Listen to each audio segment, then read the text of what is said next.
Teambuilder for week 4. And this week we're going up against a very interesting team. So there's a lot of offense up front, right? Like my opponent has Blacephalon, Jirachi, Volcarona, a Zygarde Dog, Terrakion. So very strong Pokemon, but also Jirachi is a very good defensive piece. And then he pairs that with Druddigon, and this is actually Fairy type Silvally, so he has a cool what is the core called? Oh, Dragon Fairy Steel Core. Then he has another very powerful dragon. And then Sable is actually really disruptive. Galarian Corso is a very good defensive mon, and then his bottom two mons are okay too. So yeah, interesting team. He's got a lot of offense, so I just have to mitigate that, and it should be okay.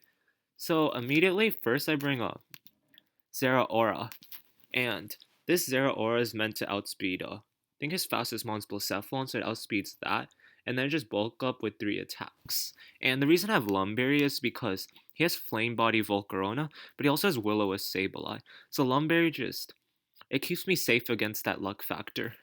And then next, you might think like, why am I bringing Rillaboom when he has 2 fire types that he's most definitely gonna bring, right? Well, Rillaboom is a sub bulk up set, so it actually sets up all over Corsola, and Grassy Glide is very important. It acts as a Terrakion and Zygarde dog set check, which I think is very important. And also Grassy Glide, I think it 2 shots Blacephalon anyways, so that's okay. And if I get up behind a sub and Blacephalon comes in, I have a free knockoff, right? And it will knock it out. The only thing I have to make sure about by using sub Rillaboom is that Bug Buzz goes through sub, and Volcarona is a very big threat. So I have 2 mons to deal with Volcarona. I actually have 2 mons to deal with Volcarona. But first, let's go into my Blacephalon check. So this is my Defogger and Blacephalon check. In draft, I don't really try to run that much momentum unless it's like very necessary, right? So on Mandibus, the reason I have U-turn is because when I bring in Mandibus, my opponent's gonna want to go into Silvally Fairy if he brings it, right? Or Volcarona. Like those are 2 good switch-ins to Mandibus, and I can U-turn out on those. But for something like Zeraora, I don't really need Volt Switch, right? Because there's nothing really switching into Zeraora. So yeah, that's the reason I have U-turn. And then I have knockoff on Mandibus is because so his team is interesting in a way that he has to run 1 Scarfer. And the reason he has to run 1 Scarfer is or else Zeraora just destroys his team. And the Scarfer I expect is Blacephalon, and the reason is because it outspeeds any other Scarfer I'll bring except for Zeraora. And I don't want to go Scarf Zeraora because he has switch-ins to all 9 attacks, and I don't want to have to make too many predictions, and I think the bulk up set's very useful. So this is why I actually have 3 knockoff Pokemon already, because I want to remove items and I want to remove that Scarf. So yeah. So yeah, knockoff, again, removing items is really useful, and also have U-turn for momentum. And also this thing actually, this thing does pretty well against Sableye, right? Because Prankster doesn't hit Dark type, so if he's trying to go for like a Prankster Toxic or something, I just switch this thing in, knockoff, and then I can just go for a slow U-turn. So yeah. And slow U-turn because he might like go for a priority attack, or he might just switch out, and I get the momentum, which is okay. And then, say I U-turn on Silvally Fairy, right? What do I bring in? Well, I can bring Zeraora and do a lot of damage, right? Or I brought the funkiest Victini set ever, the weirdest Victini set ever. Yes, this is a very quirky set. It's quirky Victini with the weirdest EVs, Chartyberry, and some like what in the world is this? This literally looks like I trained up a Victini in game and then just threw it onto battle, right? But no, it's actually so Chartyberry allows me to take a Stone Edge from Terrakion. I already live Earthquake. I can Thunder Wave and then proceed to Psychic. Future Sight's to put pressure on his team. Like you know the Future Sight mana, like regular Slowbro and OU. It basically kind of fills that role. And then with this attack investment, I one-shot Volcarona with V-Create, the offensive one. And also this thing with 200 HP, it actually switches into 2 Bug Buzzes from Volcarona. So yeah, and I can just Thunder Wave. And after Volcarona's Thunder Waved, it's really not that big of a threat. So yeah, because I have a Haze Milotic, which I'll show later. And then Psychic's just there to hit Terrakion, and then Future Sight, I'm expecting a switch out. See, if my opponent switches out into something, I can either U-turn or I can go for something else. I'm like, Future Sight's pretty safe, right? Like, Victini is normally run physically, and if my opponent's probably going to bring physically defensive Druddigon, or he might bring like physically defensive Corsola, right? And I can just Future Sight, and then swap out into like Mandibles or Rillaboom, and I should be okay.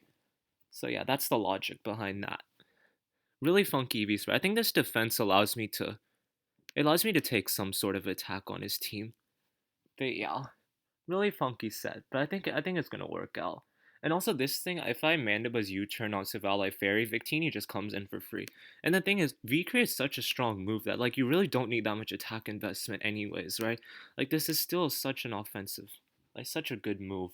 And yeah, quirky nature just works here. Also the speed is just see, I didn't really need any of the other EVs, so I just put them into speed just in case he tries to speed creep with his own Silvally Fairy, but yeah. Oh yeah, also the speed on Rillabooms to speed creep Silvally Fairy, just in case. But honestly, do I need to speed creep Silvally Fairy with Rillaboom? Uh, actually, yeah, this is a mistake. Cause I have priority Grassy Glide that I'm hitting it with, right? So I'd rather just put all that investment into attack, right? Yeah, I think it's a mistake. Okay, good. And that's useful. And then we'll just put 4 into speed. Oh yeah, and also I have 252 HP here, so if I set up a substitute, he can't break it with Nightshade. Okay, so then we go into Mammoth and Choppleberry, right? This attack allows me to Oko Terrakion most of the time, but the thing is I can just Ice Shard it anyways, knock off, and then yeah, Stealth Rocks. Thick Fat with this much Spadef allows me to take on Volcarona pretty well. It also allows me to take on Blacephalon okay. And yeah, Choppleberry very useful, and I can just Stealth Rocks. And after I start knocking off and trying to play the slow game with like Mandibuzz, Milotic, Victini, Rillaboom, like his team will kind of be worn down, and then Zero Aura can just sweep. So yeah, and also Ice Shard is really good priority for Zygarde. This also does a decent amount of damage to Blacephalon, and yeah.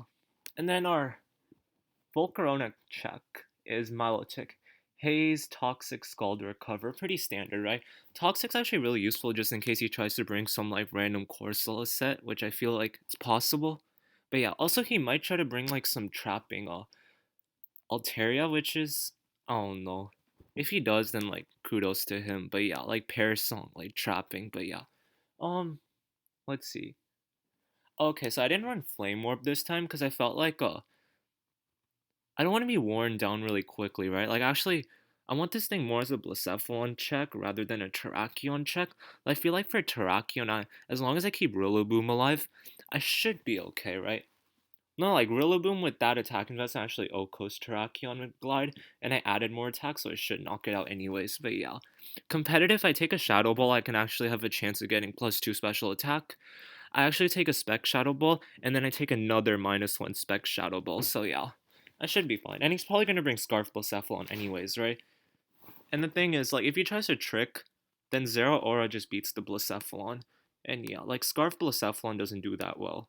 So yeah, that's what we're trying to prep for. And yeah, this is all the special defense I needed, and then yeah. I don't know.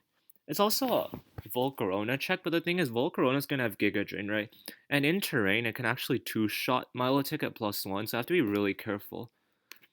Like about bringing in Rillaboom at the right time. So usually this thing won't come in too much on Volcarona. It'll probably come in on like I'll probably switch into Victini on Volcarona. Proceed to go for V-Create. If he's defensive Volcarona, then Milotic will take the hit anyways. And if he's offensive Volcarona, then V-Create will knock it out. So yeah, we'll play it that way. But yeah, I think I should be okay. What Pokemon did I leave off? So, so Girder actually did really well in this game, but I just didn't need it here. Like, it just didn't fit the mold of the team. Because Girder could have been like some Rock Slide knockoff Mach Punch set, and it probably would have done really well, but it's like, I really don't need it. Also, another reason I didn't bring Girder is because he can easily trap it with Corsola, and Silvally switches in for free. Sableye does okay against, like, if he tries to get a Toxic off, and then Dragalge switches in for free. So I didn't think Girder was a good bring, but otherwise everything else I had didn't seem that reasonable to bring in this game. So yeah, I think I'm also it's the first time I'm kind of going to more slow mold because I think last week I really tried to bring a lot of offense and I didn't have that much defense to switch in, and I was making really bad plays. But this week I think with a more defensive mold and having a game plan of Zero Aura trying to sweep, I should be okay. Also, Zero Aura is a kill leader right now. I'm not sure if it is for sure because people have already done their week 4 battles and we haven't updated it yet. But if our game plan goes right, Zero Aura should be able to take the lead. And yeah. Also, I think what are the standings? Okay, so Seattle Marinis and us. Seattle Marinis are first. I think we're second with like two less differential, and then Tortugas are third, and we're all 3-0, and then the fourth person's like 1-2, and top four make playoffs out of 10. So we're pretty much in the playoff race. Especially if we win this one, we're like pretty sure we probably lock up a playoff spot. Oh, and we don't lock up, but like we have a very good chance of making playoffs. So yeah, I'll try my best. But whatever. Bye bye.